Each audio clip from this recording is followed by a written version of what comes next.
Hello everyone. ನಾನು ಇವತ್ತೊಂದು interesting case ಬಗ್ಗೆ ಡಿಸ್ಕಸ್ ಮಾಡ್ತೀನಿ. ಇವತ್ತು ಒ ಪಿ ಡಿಯಲ್ಲಿ ನನ್ನ ಹತ್ರ ಒಂದು ಕಪಲ್ ಆಲ್ಮೋಸ್ಟ್ ನನ್ನ ಹತ್ರ ಒಂದು 2 to 3 ಮಂತ್ಸಿಂದ ಬರ್ತಾ ಇದ್ರು.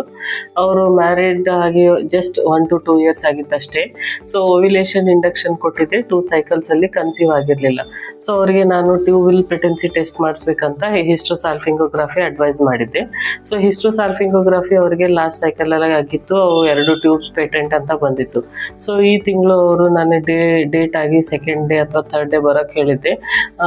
For my surprise she came with UPT positive. ಅಂದರೆ ಆಫ್ಟರ್ HSG ಆದ ತಕ್ಷಣ ಅವರು ಕನ್ಸೀವ್ ಆಗಿದ್ದಾರೆ.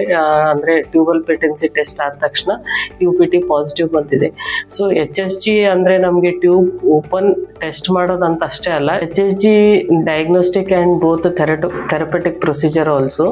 ಸೊ ಏನಾದರೂ ಸ್ಮಾಲ್ ಮ್ಯೂಕೋಸಲ್ ಪ್ಲಗ್ಸ್ ಅಥವಾ ಮ್ಯೂಕೋಸಾ ಇದ್ದಲ್ಲಿ ನಾವು ಅದು ಡೈ ಪುಷ್ ಮಾಡಿದಾಗ ಅದು ಫೋರ್ಸಿಗೆ ಟ್ಯೂಬ್ ಓಪನ್ ಆಗಿ ನೆಕ್ಸ್ಟ್ ಸೈಕಲಲ್ಲೇ ಕನ್ಸೀವ್ ಆಗೋ ಚಾನ್ಸಸ್ ಜಾಸ್ತಿ ಇರುತ್ತೆ. So HSG is not only a diagnostic but it is both diagnostic and therapeutic procedure. Thank you.